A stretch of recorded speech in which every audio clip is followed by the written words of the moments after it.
우리 다 같이 일어나셔서 신령과 진정으로 하나님께 드리겠습니다. 하나님은 우리에게 은혜를 베푸사 복을 주시고 그의 얼굴 빛을 우리에게 비추사 주의 도를 땅 위에 주의 구원을 모든 나라에게 알리소서. 다 같이 앉으셔서 찬송가 25장을 부르겠습니다.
교도문 14번을 교독하겠습니다. 하나님은 우리의 피난처시요 힘이시니 그러므로 땅이 변하든지 산이 흔들려 바다 가운데 빠지든지 바닷물이 흉흉하고 뛰놀든지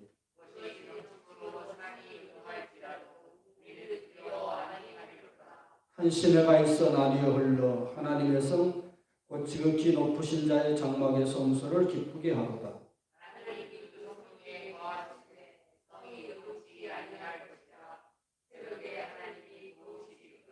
저가 땅끝까지 전쟁을 쉬게 하시며 너희는 가만히 있어 내가 하나님됨을 알지어다.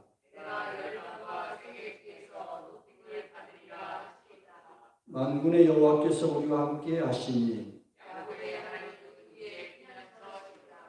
아멘. 사도신경으로 우리의 신앙을 고백하겠습니다.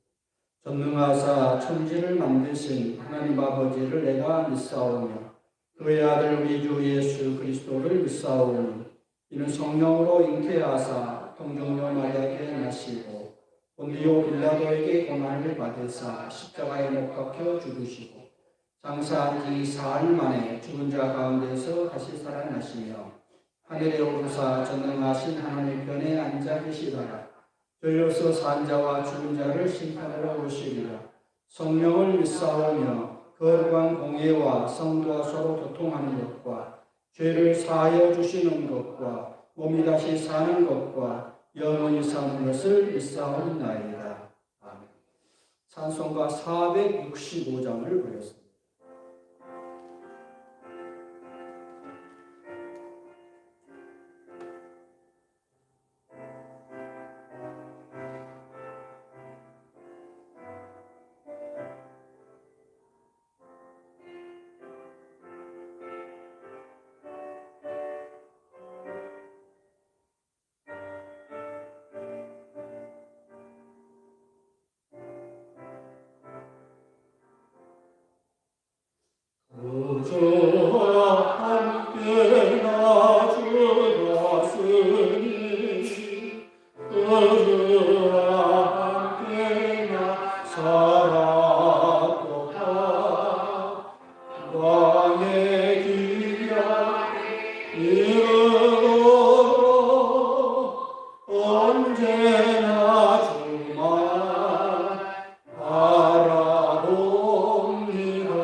언제나 새 생명 주시나니 영광의 기약이 이르도록 언제나 주만 바라봅니다.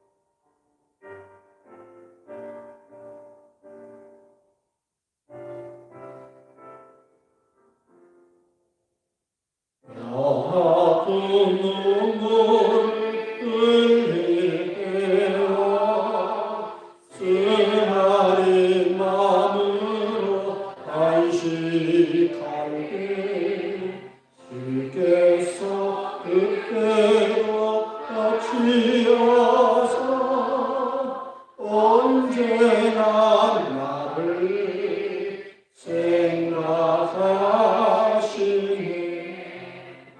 내가 주는 날 사랑하사 언제나 새 생명 주시나니 영광의 기약이 이르도록 언제나 주만 바라봅니다. 내 몸에 약함 아시는 주 못 고칠 질병이 아주 없네. 괴로운 날이나 기쁜 때나 언제나 나와 함께 계시네. 언제나 주는 날 사랑하사 언제나 새 생명 주시나니 영광의 기약이 이르도록 언제나 주만 바라봅니다.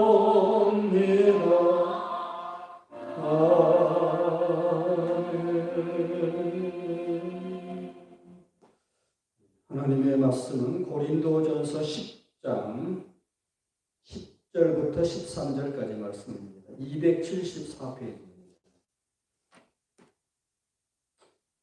한 절씩 읽겠습니다. 제가 10절을 먼저 읽겠습니다. 저희 중에 어떤 이들이 원망하다가 멸망시키는 자에게 멸망하였나니 너희는 저희와 같이 원망하지 말라.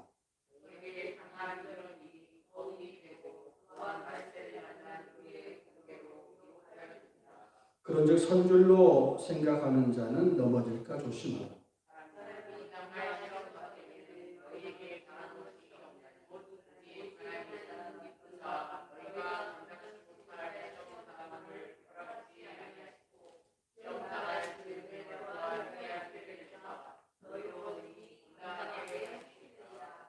아멘.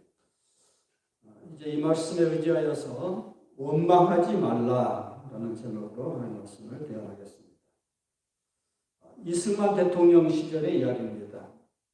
한국 영화가 이제 막 시작 발전하는 그런 시기였는데 이제 청와대 참모가 좋은 영화를 하나 만들었는데 한번 보시죠. 각하 한번 가서 보시죠. 이렇게 이제 권했어요.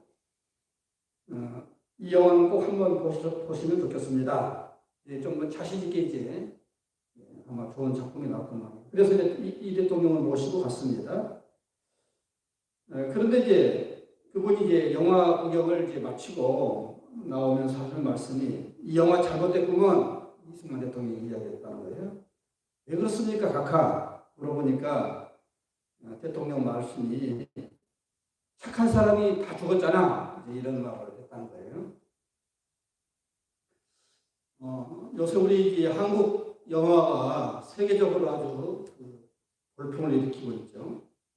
기생충이라는 영화, 홍준호 감독의 기생충이라는 영화가 아카데미상을 받았고, 또 최근에도 오징어 게임이라는 또 드라마가 아주 세계적으로 넷플릭스 1위를 계속 차지할 정도로 세계인들을 열광시키고 있습니다.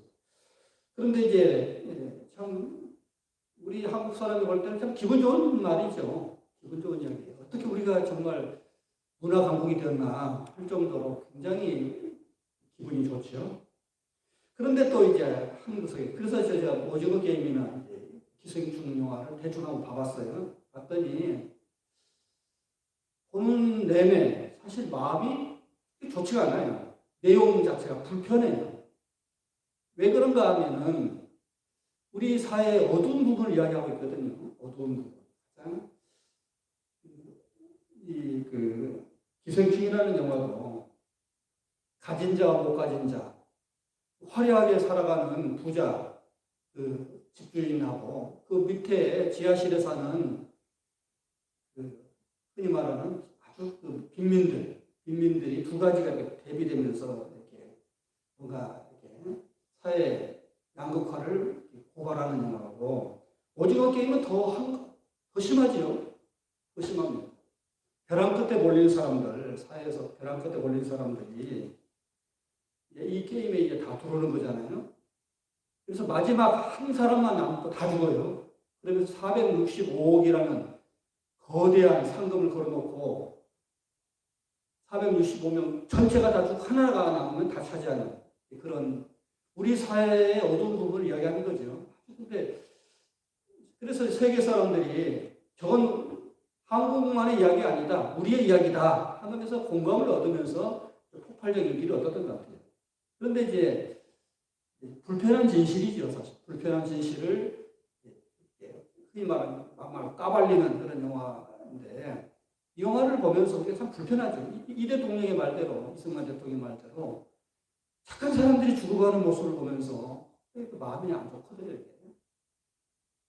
예, 그러면서 생각하는 것이, 저도 영화를 참 좋아해요. 어릴 때부터 극장도 많이 다니고, 지금도 역시 영화 광인데, 아주 영화를 좋아하는데, 제가 좋아하는 영화는 그런 종류가 아니고, 서부 활극. 요새는 이제 별로 많이 안 보는데, 우리 어렸을 때만 해도 미국의 서부 개척시대의 영화, 서부 활극들을 많이 봤죠.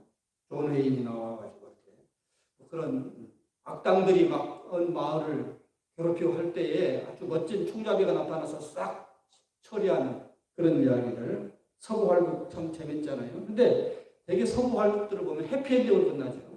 해피엔딩. 착한 사람들이 물론 그 수많은 과정에서 괴롭힘을 당하지만 결국은 멋진 사람이 나타나서 뭔가 이제 힘 있는 해결사, 흔히 우리 기독교에서 말하는 메시아 같은 사람이 나타나서 평정하고 그냥 이렇게 뭔가 악을 소탕하는, 착한 사람들이 사는 그런 이야기로 끝나기 때문에 우리가 서부 활극을 볼 때는 마음을 놓고 볼 수 있어요. 결국은 악한 놈들은 죽어. 그런 거죠. 물론 과정 속에서 악한 놈들이 막 세상을 좌지우지하고 막 그런 것 같지만, 그렇지만은 그래도 그럼에도 불구하고 끝은 다 죽어. 착한 사람들이 살아남어. 이런 이야기잖아요. 그래서 좋습니다. 사실 우리 인간의 역사가, 인류 역사가 사실 늘 그러하죠. 늘 힘있고 악한 사람들이 득세하고 반면에 착하고 그런 사람들이 늘 괴롭힘을 당하면서 어쩔 줄 모르고 그냥 살아가는 이 불편한 진실들이 지금도 우리 눈앞에서 펼쳐지잖아요. 그런데 우리 기독교의 최대의 장점은 뭐냐? 우리 기독교는 결국 뭐냐? 과정은 늘 그럴지 모르지만, 그러나 결국은 선이 이긴다. 하나님이 이 악당들을 다 몰아내고 다 죽이고 결국 착한 사람들이 좋은 데 간다. 뭐 이런 거잖아요. 우리 기독교의 큰 거대한 눈길로 이렇게 큰 프레임으로 보면은 세상 과정들이 순간순간은 늘 착한 사람들이 힘들고 어려운 사람들이 고통을 당하지만 그러나 하나님이 그냥 내버려두진 않는다. 구세주를 보낸다. 어려운 사람을 보내서 다양 서부 활기의 그 멋진 총잡이처럼 싹 악한 놈들을 다 제거하고 결국은 좋은 세상이 온다. 천국이 온다. 뭐 이런 이야기잖아요. 그런 점에서 우리 기독교는 현실의 이 고달픈 현실을 절대로 무시하지는 않지만 그러나 그 긴 안목으로 보면 결국은 하나님을 믿는 선한 의로운 사람들이 천국 가라. 그런 이야기잖아요. 해피엔딩이죠.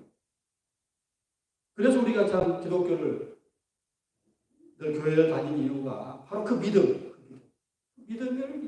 가지고 있기 때문에 신앙생활을 하는 거죠.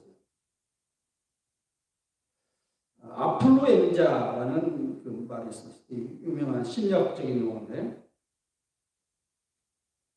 이 말은 이제 신조어예요. 신조어. 올리버 제임스라는 사람이 만든 신조어인데 어플루언스라는 풍요롭다라는 단어에다가 인플루엔자 하면 이제 독감이잖아요. 유행성 독감. 이 두 가지를 이제 결합을 해서 만든 합성어예요. 어플루엔자.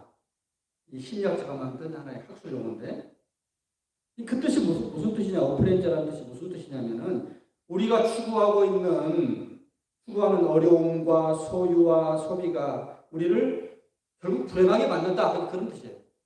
불행하게 만든다. 좀 역설이죠. 많이 가지면, 성공하면 행복한다. 이런 우리 생각을 갖고 있는데 그게 아니다. 그런 뜻이에요. 그게 아니다. 반전이죠. 성공이 곧 행복으로 이어지진 않는다. 물론 우리가 이제 성공하면 행복할 가능성은 더 커지죠. 그러나 100% 그렇지 않다. 성공한다는 것이 꼭 행복은 아니다. 행복으로 이어지진 않더라. 그런 거예요. 예컨대 우리가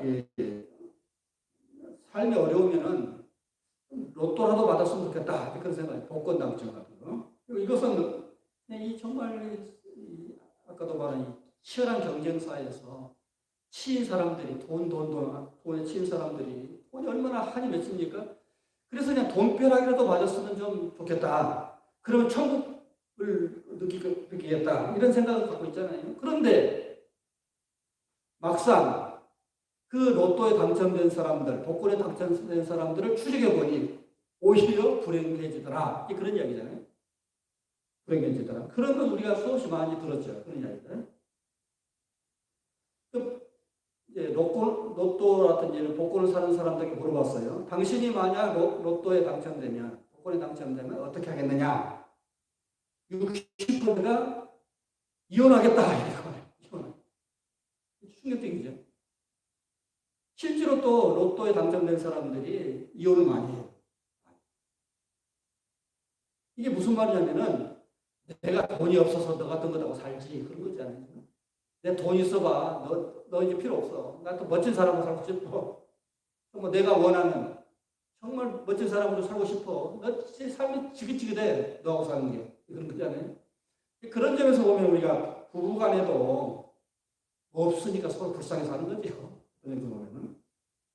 이 말은 무슨 말이냐면 우리가 성공하면 행복해질 것이다.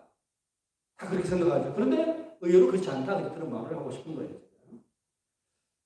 그 행복지수라는 게 있어요. 행복지수. 그 세계 여러 나라, 200개 이상 되는 여러 나라 사람들 중에 어느 나라 행복할까? 여러분 어느 나라 행복할 것 같아요? 우리가 보통 생각할 때는 잘 사는 나라. 잘 사는 나라. 선진국 사람들이 행복할 것 같죠? 의외로 그렇지 않아요. 의외로 밑바닥에 있는 방글라데시라든지 이런 나라들이 필리핀이라든지 이런 나라 사람들이 오히려 잘 살다 행복지수가 높더라 그런 거예요. 그러니까 그 복지시설이 발달되어 있는 북구라파 사람들이 자살률이 많습니다. 자살률이. 다 갖춰져 있는데 물질적으로도 풍요롭고 또 뭔가 실패해도 국가가 다 안전망을 해주고 교육이라는 의료시설이 다 국가에서 해주고 그러니까 사실 우리 같은 건 천국일 것 같잖아요. 근데 의외로 자살률이 많다는 거예요. 근데 오히려 못 사는 나라의 사람들이 행복 지수가 높더라 이거예요. 높더라. 이 참 이게 역설이죠. 많은 소유, 많은 것을 얻으면 행복할 것 같다. 외모, 여자의 아름다운 권력이다. 어느 광고의 그 카피라이터인데 여자는 예쁘면 다 끝나다. 그러면 안 되는데 사실은 얼굴만 예쁘면 그냥 다 끝난 거 아니에요? 그런 식이죠. 그래서 이제 외모, 지상주의, 성형외과가 발전된 남자들은 어떻게든지 출세해서 돈 많이 벌고 권력 차지하고 그러면 행복할 것 같은데 오히려 그렇지 않더라. 그걸 얻기 위해서 얼마나 많은 에너지를 쓰면서 번아웃되고 그냥 탈진이 되고 그래서 상적인 영광이고 여자들은 또 아름다운 권력이니까 자꾸 성형을 하고 성형 중독증이 걸리고 근데 우리가 가끔 보면은 배우들 중에 얼굴이 이상해진 사람 있잖아요. 갑자기 얼굴이 달라졌어. 나중에 보면은 얼굴 성형이 이게 스트라보가 생겨서 이게 막 부작용이 생겨서 괴물이 되는 사람도 있죠. 가끔. 그래서 결국은 우리가 이제 그런 것들은 마치 바닷물처럼 마시면 마실수록 더 갈등이 나고 돈 많은 사람들은 더 하잖아요. 100억 부자한테 만족하냐고 물어보세요. 택도 없죠. 1000억을 얻고 싶지. 1000억 얻은 사람한테 또 물어보세요. 만족하는지. 더 얻고 싶죠. 더 얻고 싶죠. 이게 바닷물처럼 이런 뭔가 이렇게 그 소유를 많이 함으로써 행복을 느낄 것 같은데 오히려 아니더라. 이제 그런 거예요. 오히려 가난한 사람들이 더 잘 도와요. 서로. 이건 본능에 가까운 것 같아요. 내가 어려울 때 너도 나 도와줘야 돼. 근데 그런 식으로 이렇게 서로 이렇게 잘 베풀기도 하고 나누기도 하고. 부자들은 안 그렇죠. 풍요로울수록 사람들은 더 넉넉해지고 베풀 것 같은데 오히려 그렇지 않더라. 없는 사람들이 더 잘 베풀더라. 그런 거예요. 자, 이제 이 정도로 하고 오늘 본문도 들어가 보겠습니다. 오늘 본문은 원망하지 말라라고 했어요. 원망하지 말라. 이게 고린도 전서잖아요. 고린도 교회 보낸 편지입니다. 사도 바울이 고린도 교회 보낸 편지인데 우리 신약의 27권 중에 한 13권 정도가 다 서신 편지예요. 편지인데 사도 바울이 이제 고린도 교회를 개척하고 나서 수없는 지역을 다니면서 또 다른 지역을 개척하고 에베소 교회, 빌립보 교회 수없이 돌아다니면서 개척하잖아요. 근데 돌아다니는 가운데 들리는 소식이 선생님이 개척한 교회 중에 이런 문제가 있어요. 소리가 들리지 이렇게 풍문도 들리고 또 이제 걱정스러운 사람들 또 와서 이야기해주고 그러면은 이제 편지를 쓰는 거예요. 그래서 생긴 것이 로마서, 갈라디아서, 고린도전서 하면서 이렇게 되는 건데 고린도 교회 먼저 보낸 첫 번째 편지가 고린도전서고 두 번째 보낸 편지는 사라졌어요. 원래 있는데 세 번째 보낸 편지가 고린도 후서예요. 그러니까 이런 식으로 생각하면 돼요. 그러니까 고린도 교회에 뭔가 문제가 생긴 거예요. 고린도 앞부분에 보면 막 서로 분파, 싸움질하고. 저도 그러잖아요. 교회마다 보면은 뭐 누구 파와 싸우고.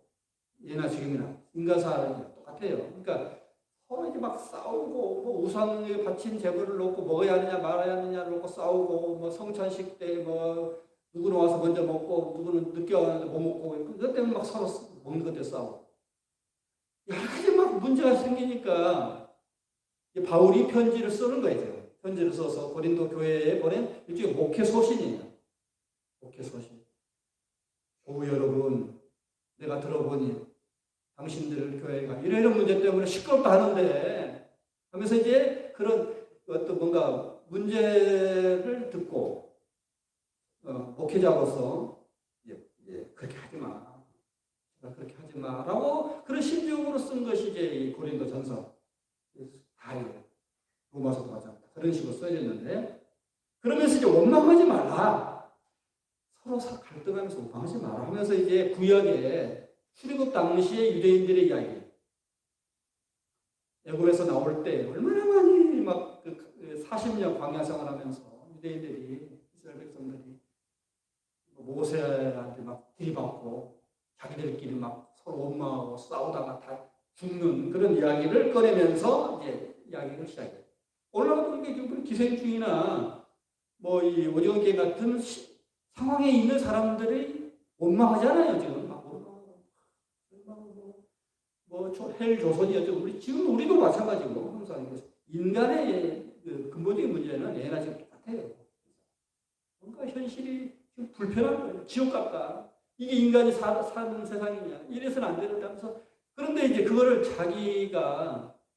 자기에게서 문제를 찾는 것이 아니라 자꾸 남에게서 찾으려고 그래요. 사람은 다 그렇죠. 삶이 괴로우면은 내가 뭐가 잘못됐지? 이러면 문제가 해결되고 좀 좋은 방향으로 가는데 너 때문에 내가 불행해. 이런 거잖아요. 고린도 교회도 그렇고 지금 우리 삶도 인간은 항상 불행하면 문제를 다른 데서 흔히 심리학에서 투사라고 하는데 프로젝트 밖으로 던진단 말이에요. 다른 사람한테 던지고 문제를 너 때문에 내가 이래 하면서 원망하기 시작한다. 원망. 그러지 마라 하는 취지로 하는 말들이에요. 그 브라이언 트래시라는 학자가 100만 불짜리 습관이라는 그 유명한 책을 썼습니다. 이 책에서 저자는 이렇게 말합니다. 당신이 생각하고 느끼고 행동하는 그리고 성취하는 모든 것의 95%는 습관의 결과다. 굉장히 중요한 말입니다. 그러니까 심리학자들이 우리 인간의 심리 내면 세계를 인간이 왜 저런 행동이 나타날까를 이제 분석에 들어간 거잖아요. 뿌리를 찾아 들어갈 때 인간이 당신이 생각하고 우리 생각하지 않는 또 5만 가지 생각이 스쳐 지나가잖아요. 우리 하루에 5만 가지 생각이 스쳐 지나가죠.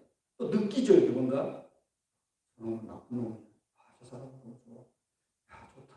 나는 불행해. 그러니까 느낌이 있잖아요. 이렇게 느끼고 또 행동하잖아요. 늘 행동하는데 그리고 뭔가를 이루죠. 성취하죠. 근데 그 모든 것들의 95%는 어디에서 오느냐? 습관에서 온다. 습관의 결과다. 아주 예리한 분석이에요. 그래서 모든 것이 사실은 그냥 나오는 게 아니다. 우리 모든 말, 생각, 행동, 느낌 이런 것이 그냥 나오는 게 아니다. 우리가 잠깐 실수했다든지 우연히 그게 나왔다든지 그게 아니다는 거예요. 95%는 과거로부터 늘 축적된 습관들, 그 오랜 습관의 아웃풋이다. 결과물이다. 여러분 우리가 살다가 보면 화를 내죠. 분노가 터뜨려지죠. 우리 인간관계에서 흔히 나오는 감정 중에 분노, 우리 한국인은 화병이잖아요. 화병. 5,000년 역사에 짓눌려가지고 우리 한국 사람들은 화병들이 특히 여자들이 많죠. 여자들. 요새 여자들은 옛날 여자들에 비하면 그래도 나아요. 옛날에 불과 100년 전만 해도 여자는 사람 취급도 못 받았죠. 지금은 그래도 여성 시대 페미니즘이 너무 또 지나칠 정도가 될 정도로 여자들이 인권이 많이 향상됐지만 옛날에는 그렇지 못했어요. 여자 사람 취급도 안 하고 그런 그 억눌린 눌렸던 것들이 화병으로 나오잖아요. 우라병으로 나오잖아요. 남자들도 화병이 있죠. 사회에서 강자들에게 짓눌리고 억울한 일을 많이 당하면서 쌓였던 것들이 어느 계기를 통해서 확 터지잖아요. 화라는 것은 그냥 나오는 게 아니에요. 과거의 그 쓰라린 트라우마들, 이런 것들이 억눌렸던 것들이 어느 계기로 트리거가 우리 방아쇠를 당긴다고 트리거라고 하잖아요. 어느 계기로 팍 터져오르는 것이 분노예요. 화병이고. 그러니까 이것도 습관이야. 모든 것들이 쌓여서 어느 정도 흔히 물리학에서 임계점이라는 말이 있는데 물이 100도에 끓지 않으면 이게 임계점이죠. 99도에도 안 끓어요. 근데 100도가 되면 끓기 시작해요. 이게 임계점이라고 하죠. 그러니까 내가 지금까지 당해왔던 것들이 쌓여서 99%까지 갔는데 어느 계기가 트리거적인 어떤 것이 확 나한테 다가올 때 누가 나를 건들 때 확 터진단 말이에요. 확 터진단 말이에요. 그러니까 그 사람이 화를 낸 것은 그 순간 누가 건드려서 그런 게 아니에요, 사실. 전혀부터 쌓였던 것들이 터진 거죠. 우리가 인기가 올라온 사람은 건들면 안 돼요. 건들면 확 터져버립니다. 아무튼 오랜 어떤 느낌들, 어떤 생각들이 이어지다 보면 습관이 되고 원망도 일종의 습관입니다. 여러분, 우리가 행복하지 못한 사람들의 특징의 가장 기본적인 감정은 원망입니다. 원망. 원망이 습관화된 사람은 절대 행복하지 못해요. 근데 그게 원망이 아까도 말한 것처럼 원한. 이 쌓인 거예요. 쌓인 건데. 습관화돼서. 그렇게 되면 그 사람은 불행으로 갈 수밖에 없다. 원망은 또 상승작용을 해서 처음에는 물질을 원망하다가 건강을 원망하고 또 기억력을 원망하고 그러니까 또 누군가 다른 어떤 사람을 원망하고 조상을 원망하고 부모를 원망하고 이렇게 점점 이제 원망이 커져가요. 그러다가 이제 마지막에는 어디까지 가느냐. 교인들 같은 목회자한테 달려요. 목회자한테. 저도 이제 목회를 이제 거의 40년 가깝게 하는데 교인들이 자기가 불행하면 회피하지 않으면 제일 먼저 나타나는 것이 목회자를 괴롭혀요. 그건 이해는 가요. 우리가 애들도 그러잖아요. 자기가 행복하지 않으면 부모가 달달 볶잖아요. 엄마 아빠 달달 볶잖아요. 그러니까 심정은 이해는 가요. 그러니까 얼마나 괴로웠으면 그럴까 이해는 가지만 목회자도 괴롭죠. 그러니까 이 출애굽 시대 때 모세에게 막 퍼부어졌잖아요. 이게. 그런 거 비슷한 거죠. 그러다가 더 심해지면 하나님께로 가요. 하나님까지 가요. 그러니까 원망이 발전해서 마지막 가면서 하나님. 하나님께로 가면 이제 냉소적인 신앙이 되고 이 사람 그게 위험해요. 아주 위험해요. 언제든지 하나님을 떠날 수 있어요. 내가 이만큼 신앙생활 했는데 하나님이 이러시면 안 되죠. 그러면서 떠나버리는 거예요. 그러니까 이게 그 정도까지 가면 그게 위험하죠. 아무튼 원망은 습관입니다. 우연한 사고가 아닙니다.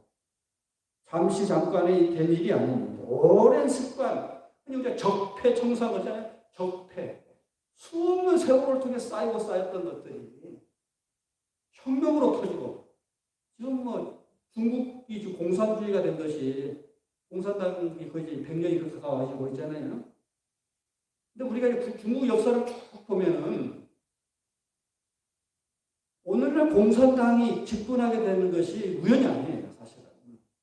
제가 중국 역사도 이제 참 흥미롭게 늘 보는데, 중국 역사는 항상 보면 왕조가 하나 생기면, 그 왕조가 이제 짓누르고 빼앗고 막 착취하다 보면은 막 원망이 쌓이다 보면 이제 폭동이 일어나고 혁명이 일어나면서 왕조가 하나 무너지고 새롭게 생기고, 또 새롭게 생긴 나라가 또 이제 하다가 또 적폐가 쌓이면 또 혁명이 나와서 다른 나라 생기고 이런 식으로 왕조들이 그런 식으로 생겼는데, 근데 그게 이제 최종 결정이 공산당이에요. 공산당이 적폐청산, 적폐청산. 지금까지 힘 있는 지배자들에게 민중들이 얼마나 착취하겠느냐, 이 적폐를 청산하자. 그래서 생긴 것이 그 유명한 문화혁명이에요. 문화혁명 때 중국의 그 대단한 문화재를 다 그냥 전부 공자상, 하여튼 왕조의 유명한 그런 문화재를 전부 그냥 파괴시켜버리고, 똑똑한 학자들, 이런 사람들 전부 죽여버리고, 죽창으로 찔러 죽이고, 저놈들 때문에 우리가 지금까지 너무 괴로웠지, 이런 거예요.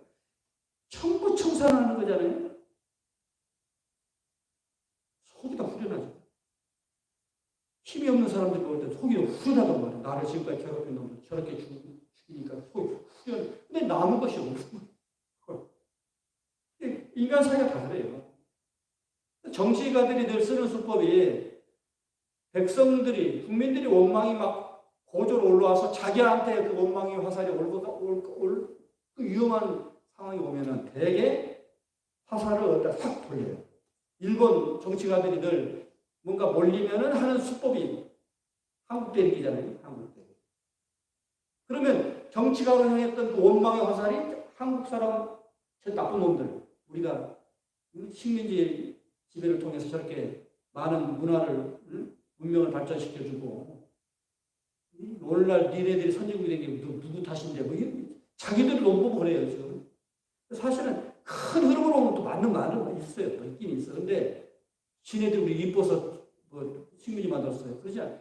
또 착취를 당하면서 우리가 극복하면서 온 건데, 사실은. 이런단 말이에요. 그러면서 일본 사람들이 늘 그렇게 원망의 화살을 우리나라한테 쏟고, 된단 말이에요. 항상 한 스포드예요. 미국 트럼프도 그랬고, 문제가 생기면 중국 막 때리고, 중국도 이번에 막 우리 막 때리려고 했잖아요. 요소환수를 통해서.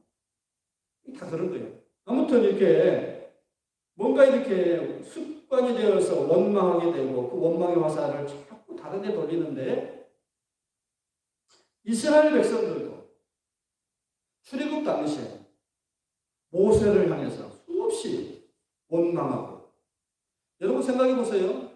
이스라엘이 430년 종살이었습니다. 우리나라는 일제 36년이었지만은 430년이 우리 10배죠. 10배 넘죠. 430년 동안 남의 나라에 끌려가서 종살이하던 이스라엘을 출애굽, 엑소더스, 탈출시켰단 말이에요. 나올 출자예요. 애굽에서 나왔다는 뜻이에요. 자유를 준 거죠. 그러니까 그 지긋지긋한 그 종살이에서 벗어나게 해서 자유인으로 만들어줬는데 얼마나 사실 감격스러운 이야기입니까? 자유를 얻었으니까. 그런데 처음에는 약간 좀 좋았어요. 노예에서 벗어났어요. 그런데 이제 광야 40년을 겪으면서 그 불가마 속에 살려니 여러분 한증막이 얼마나 사람 힘들게 합니까? 들어가면 지옥 가잖아요. 그런 한증막 같은 곳에서 40년 살았다고 생각해 보세요. 그렇게 생각하면 돼요. 저도 성지순례에 가서 출애굽하는 그 여정이 있거든요. 그걸 쫙 이제 가요. 성지순례한테 그 체험한단 말이에요. 신의 산을 가면서 이렇게 찐광야, 신광, 신의 산, 신의 광야를 근데 그때 보니까 정말 나라도 그랬겠다. 그 이해는 가요. 이해는 가. 너무 현실이 막 힘드니까 뭐 사막 한복판에서 물은 없지 사흘을 걸어갔는데 물은 없지 그냥 갈증이 나는데 죽겠어. 그러니까 막 원망하고 불평하고 막 이런단 말이에요. 그래서 이제 그러다가 원망하고 모세한테 대들고 그러다가 모세도 화가 나서 막 혈기를 부리고 막 난리가 났었죠. 그럴 때에 거기서 원망하는 사람들이 많이 죽었다. 하나님의 약속은 가나안 땅이 들어갈 것이라고 이미 약속하셨는데 그 약속을 믿고 현실이 하기도 힘들지만 현실이 그렇게 힘들죠. 아까 말한 것처럼 오징어 게임이나 뭐 기생충에 나오는 그 드라마처럼 우리 현실들 그렇죠. 불가마 속에 있는 그 유대인들처럼 이스라엘 백성 힘들죠. 그래서 이제 본능적으로 원망이 나오는 것은 이해는 가지만 그런 식으로 갖다 다 죽는다. 현실은 힘들지만 그래도 끊임없이 하나님을 바라보고 하나님이 약속의 땅, 젖과 꿀이 흐르는 가나안 땅을 약속하셨으니 조금만 참고 가자. 그러면서 뚫고 나가야 하는데 원망하다가 다 망했다. 그리고 끝까지 믿고 하나님을 믿고 현실을 뚫고 나간 사람은 가나안 갔다 그 말이잖아요. 지금 그 이야기를 하고 있는 거예요. 근데 사람은 항상 법은 멀고 죽음은 가깝고 그러죠. 현실은 가깝고 하나님은 너무 멀리 보이고 그러니까 원망이 생기고 불평이 생기고 그 장자의 핵심 사상 제가 언제나 이야기해요. 오상아 오도 나고 앞에 있는 오도 나고 뒤에 있는 아도 나예요. 중간에 상이 있어요. 오상아인데 오는 뭔가 좀 깨달은 나 흔히 말하는 진아 진짜 나 참된 나 바람직한 이상적인 나예요. 뒤에 나는 현실의 나 이기적인 에고라고 하잖아요. 에고 자기밖에 모르는 이기적이고 뭔가 불평 불만 짜증이 나고 그 좀 차원 낮은 지저분한 그런 불편한 지금 현재 나가 있어요. 그런데 오가 항상 아를 죽일 상자가 살상할 상자예요. 죽인다. 우리 기독교식으로 말하면 내가 매일 죽는다. 예수님께서 물과 성령으로 거듭나지 않고는 하늘나라에 갈 수 없다. 할 때 그거예요. 물과 성령으로 거듭난 나가 오고 지금 현재 불평하고 원망하는 나는 저질적인 나는 뒤에 나예요. 우리 기독교의 가장 기본적인 건 십자가하고 부활이잖아요. 십자가의 나를 이 애고 저급한 불평불만, 짜증내고 막 그런 현재 나를 늘 죽여야 한다. 십자가에. 사도 바울이 이제 그 이야기를 합니다. 내가 그리스도와 함께 십자가에 못 박혀 죽었나니 죽어요. 상. 이제는 내가 산 것이 내 안에 그리스도가 산 것이다. 똑같은 이야기예요, 이게. 같은 이야기. 그러니까 우리는 항상 현실을 원망하는 그 나에게 휘둘리지 말고 뭔가 은혜 받은 나, 중생한 나, 보호너에게 뭔가 성화된 나가 있을 거 아니에요. 그 나가 내가 이거를 죽여야 한다. 그래야 매일매일 영적으로 이제 더 거룩해지고, 이것을 컴퓨터 시대에 업그레이드라는 말 쓰잖아요. 내가 영적으로 레벨이 조금씩 높아지면서 그리스도의 장성한 블라인딩까지 성숙해져가는 그게 진짜 기독교인데, 우리는 그런 기독교, 고상한 기독교가 아니에요. 예수 잘면 복 받는다는 저급한 기복적인 신앙의 그런 좀 차원 낮은 기독교만 늘 믿는단 말이죠. 그래서 정신 차려야 돼요. 아까 서두에 말했잖아요. 많이 소유하고 뭐 출세하고 이런 것이 그런 걸 추구하는 기복이잖아요. 그렇게 해봐야 사람 교만해지긴 하고 더 하지 만족은 못 느끼고. 아니, 그런 것은 진정한 행복이 아니다. 진정한 행복은 저질적인 내가, 이기적이고 원망에 가득한 내가 죽어줘야 한다. 그리스도와 십자가에 못 박혀 죽어줘야 한다. 예수님께서 늘 말씀하시기를 내 제자가 되려면 자기를 부인하라. 오상하예요. 이것도. 자기를 부인하는 게 뭐예요? 옛날 나, 그 더러운 나를 죽여라 말이에요. 죽이고 자기 십자가를 주고 자기 십자가를 나를 따르라 하면서 예수님이 십자가와 부활을 통해서 그걸 보여준 거예요. 모델로. 이렇게 하는 거야. 사도 바울이 그걸 깨달았어요. 십자가 부활이 그런 의미구나. 우리 세례가 뭐예요? 물속에 들어갔다 나오는 거잖아요. 물속에 들어갔다는 건 뭐예요? 옛날의 나, 저급한 나, 원망과 불평과 남을 늘 시기하고 원망하고 그런 나는 그리스도 앞에 죽었다. 물속에 들어가서 죽었다. 새롭게 물에서 나올 때는 새로운 존재로, 피조물로 다시 태어난다. 이거잖아요. 그러니까 세례가 바로 그걸 상징적으로 표현해 주는 거예요. 근데 그것은 이래서 끝나는 게 아니고 사도 바울의 말로 내가 매일 죽노라. 이렇게 돼요. 매일 죽노라. 이게 진정한 신앙인의 모습이야 하는데 오늘날 이게 우리가 너무 부족하다. 설교자들도 우리 한국교회 설교자들 설교의 설교자의 타락이 기독교를 타락시킨 거예요. 그러니까 사람들이 우리가 애들이 사탕 달라고 맨날 그러지요. 좋은 것은 쓰잖아요. 그러니까 그냥 사탕만 주는 거예요. 그냥 사탕만 주면은 교회가 성장하니까. 참 이건 아닌데 예수님이 말하는 기독교는 그게 아닌데 그런 안타까운 게들 있죠. 내 제자가 되려면 자기를 부인하고 자기 십자가를 지고 나를 따르라. 이게 진짜 기독교예요. 그래서 이스라엘 백성들을 이야기하면서 출애굽 이야기를 하면서 고린도 교회의 현 상황을 이제 설명하는 거예요. 고린도 교회 교인들아, 너희들 보았지? 구약에서 원망하다가 광야에서 다 죽었잖아.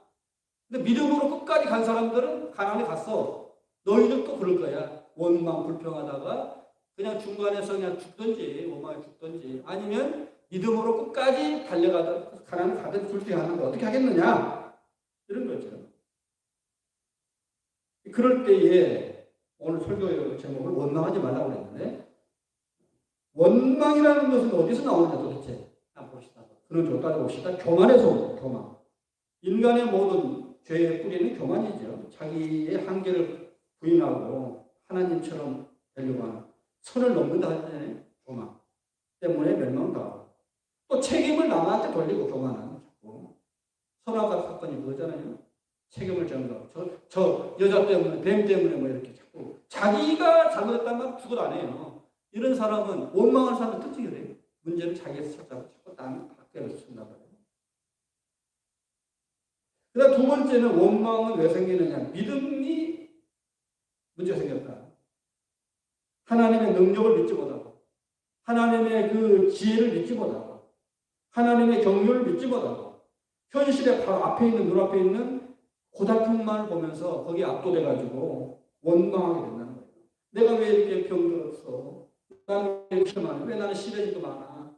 하면서 하나님을 믿지를 못하는 거예요. 이제는 하나님을. 현실이 너무 크게 보이니까. 그래서 우리는 다시 한번 하나님의 경륜을 믿어야 돼요. 현실만 생각하지 말고 멀리 긴 안목으로 보면서. 우리 뒤에 이제 오늘 13절에 보면 사람이 감당할 시험 밖에는 하나님 너에게 당할 것이 없나니. 하나님 우리에게 시험을 주실 때, 괴로움 어려운 일을 줄 때도 감당할 수 있는 시험만 주신다는 거예요. 감당할 수 있는. 그 시험 때문에 죽진 않아요. 그러니까 하나님의 다루심이기 때문에. 근데 그 다루심이 꼭 필요하다. 너 그거 필요해. 너 교만한 네가 좀 꺾어져야 돼. 네 자아가 아까 오상아라고 했잖아요. 그 아가 두어지려면 이 고난은 너 필요해. 그래야 네가 살아. 그래서 하나님의 그 경륜을 믿어드리면 모든 것을 합력할 수 이루신다. 저는 이 성경 말씀을 아주 사랑합니다. 하나님 모든 것을 합력할 수 이루신다. 도중의 과정 속에서 괴로움과 시련과 고통이 있죠. 우리 지금 기생충에서 말하고 또 오징어 튀김에서 말하는 그 정말 처절한 비참한 현실이 있죠. 그래서 원망으로 가는데 그러지 말고 하나님이 뜻이겨서 그렇겠지. 하나님 모든 삶을 이루셔. 결국은 해피엔딩으로 끝나.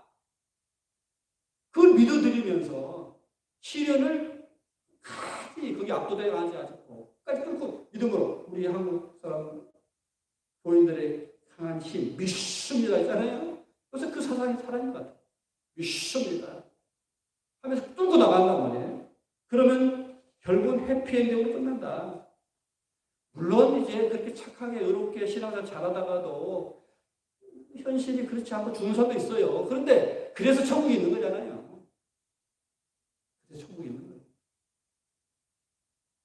그래서 우리 신앙의 마지막 결과는 천국입니다. 그러니까 천국만 생각하면 이 땅에서 비참하게 그렇게 살았는데 별거 없네. 그러지 말고 그래서 천국이 있는 거예요. 얼마나 해피엔딩입니까? 그렇죠? 그러니까 우리 기독교는 거대한 우주적인 드라마예요. 우주적인 드라마. 칼빈의 5대 교리를 튤립이라 튤립. 그러니까 첫 자만 땄어요. 첫 번째 토탈 디스플레이트 그러니까 T잖아요. 이런 식으로 튤립이라고 했는데 그 중에 5대 교리 중에 성도의 견인, 그러니까 가끔 설명하잖아요. 성도의 견인, 성도 우리 교인들 성도제 견인이 뭐예요? 스스로는 차가 가다가 탁 멈췄어. 스스로는 어떻게 안 돼. 자동차잖아요. 스스로 움직이는 차인데 움직이를 못해 이제 퍼져가지고. 그럴 때 뭐가 와요? 견인차가 오죠. 네카차가 와요. 네카차. 딱 붙잡고 가는 거예요. 견인하는 거예요. 우리 성도가 내모로는 천국 못 가요. 그래서 하나님이 우리를 딱 붙잡고 끝까지 가준다. 이게 성도의 견인이죠. 칼빈의 예정론의 이제 유명한 도리 중에 하나인데, 그러니까 하나님 결국은 사랑하는 자는 물론 현실 속에서 실패도 해요, 고통도 받아요. 그렇지만 결국은 하나님 우리를 딱 잡고 천국까지 끌고 간다 이거잖아요. 얼마나 참 이 은혜스러운 말씀입니까? 나로 볼 때는 천국 못 갈 것 같아. 그래서 아무리 봐도 못 가죠. 그래서 예수님이 십자가 죽은 거잖아요. 그 은혜로 우리는 견인되어서 천국까지 간다 이거예요. 그러니까 현실이 아무리 고달퍼도 결국 해피엔드로 끝날 거예요. 우리는. 문제는 끝까지 믿느냐고. 믿느냐. 그래서 하나님이 어려운 일을 시련을 줘도 피할 길도 주시고 미리 그렇게 하시니까 하나님의 경륜을 믿어드리고 끝까지 주님만 바라보자. 그러면은 천국 간다. 원래 결론입니다. 현실 보고 원망하지 말고 끝까지 주님을 믿어드림으로써 그 주님의 은혜로 견인되어서 천국까지 간다. 해피으로 우리는 끝날 것입니다. 그러므로 현실 보고 낙심하지 말고 끝까지 승리하시기를 바랍니다. 사랑의 아버지, 원망으로 가득 찼습니다. 고린도 교인들만 그런 게 아니고 또 구약시대 때 이스라엘 백성들만 그런 것이 아니고 오늘 우리도 참으로 이 암담한 현실, 벼랑 끝에 서 있는 이 고달픈 현실을 볼 때 원망하고 불평하는 것이 우리의 모습입니다. 그래서 내가 필요한 것은 믿음입니다. 끝까지 주님을 믿어드림으로 주님이 나를 과정 속에서 수없는 어려움도 있겠지만 모두 합력해서 이루시고 결국 나를 천국까지 이끌어 가신다는 그 확실한 믿음을 가지고 승리하는 성도들이 다 되게 하여 주시옵소서. 우리 주 예수 그리스도의 이름으로 기도드립니다. 찬송가 455장 부르시면서 준비하시는 명을 드리겠습니다.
주는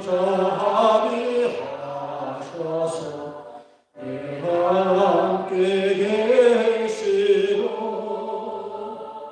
내 궁핍함을 아시고 늘 채워주시네. 주님을 찬송하면서 할렐루야 할렐루야 내 앞길 걸음에도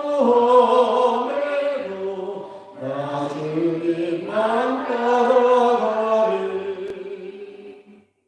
내 주 안에는 언약을 영불변하시니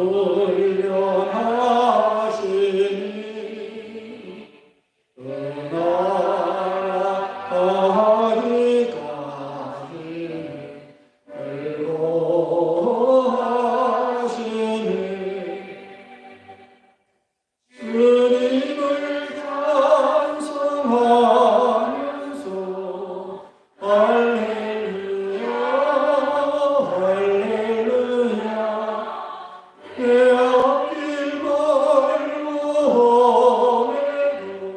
나 주님만 따라가리.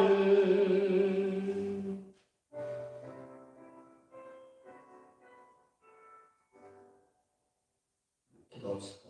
사랑의 아버지, 우리가 사는 세상이 너무도 험하고 시련이 많고 고통이 많아서 참으로 가끔은 원망이 되고 낙심이 되고 불평하는 우리의 모습을 다시 한번 말씀을 통해서 생각해 보았습니다. 고린도 교인들만 그런 게 아니고 또 출애굽 당시에 이스라엘 백성들만 그런 게 아니고 오늘 우리도 늘 그러합니다. 우리는 주의 은혜가 없이는 그렇게 넘어질 수밖에 없는 나약한 존재들입니다. 주님 우리를 붙잡아 주시고 우리의 믿음 없음을 용서하시고 어렵고 힘들 때마다 주님을 믿는 믿음이 강하게 역사하여서 끝까지 천국까지 달려가는 성도들이 다 되게 하여 주시옵소서. 주께서 베푸신 놀라운 사랑에 감사하여 이 시간도 주 앞에 정성을 다해 바칩니다. 소득의 11조와 감사한 금과 주일원금을 드리오니 바치는 손길마다 기억하시사 하늘의 신령과 땅 기름진 것으로 넘치도록 채워주시옵소서. 이제는 인류의 소망이 되신 우리 주 예수 그리스도의 무한하신 은혜와 아버지 하나님의 극진하신 사랑과 성령의 감동감화 충만하신 역사가 눈앞에 있는 어려움을 보면서 원망하지 않고 끝까지 믿음으로 승리하기를 원하는 사랑하는 모든 교우들 머리 위에 이제와 영토 함께 하시기를 간절히 축원하옵나이다.